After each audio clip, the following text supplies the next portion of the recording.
আমাদের পণ্ডিত গুলাম মাওলা রনি সাহেব, আপনাকে বলছি, এত পণ্ডিতই আলাপ করতেছেন, তো আপনি একটা উপদেশ দেন না যে ডক্টর ইউনূস সাহেব কি করবে এবং বাংলাদেশের পুলিশকে নিয়ে আপনার মানে একদিনেই সব ফিল আপ করে লাইবেন, একদিনই সব কিছু প্রতিষ্ঠিত করে লাইবেন। হ্যাঁ, আপনার এই ভণ্ডামি ছাড়েন রনি সাহেব, আপনার ভণ্ডামি ছাড়েন। আপনার ভণ্ডামি কিন্তু অতীতে আমরা জানি। এতএব আপনি আওয়ামী লীগ থেকে খাবেন, বিএমপি থেকে খাবেন, জামাত শিবির থেকে খাবেন, গোলাম মাওলা রনি, আপনার ভণ্ডামি ছাড়েন। একটা পথ বেছে নেন, জনগণের পক্ষে কথা বলেন।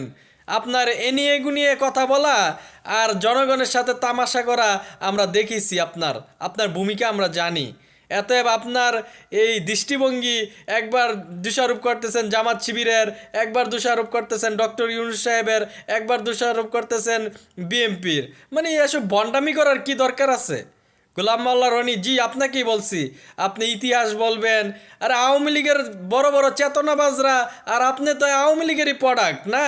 তো এতএব আপনার এই বক্তব্য, আপনি একদম সুর মিলিয়ে মিলিয়ে বক্তব্য দিবেন। আপনার কথা বুঝতে হলে অনেক জ্ঞান লাগবে, অনেক কিছু লাগবে। হ্যাঁ?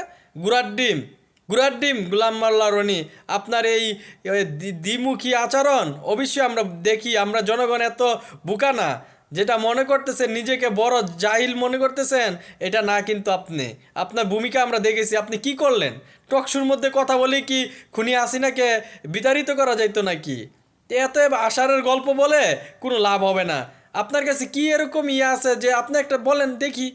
কই, এরকম তো বলতে পারেন না। আপনি ওই বিএনপির পক্ষে বলেন, জামাতের পক্ষে বলেন, আবার বিরোধিতা করেন। আরে ভাই, কি দরকার আছে এসবের? এত ভালো হয়ে যান, জনগণের পক্ষে কথা বলেন। যদি এখন ডক্টর ইউনূস সাহেব এবং উপদেষ্টা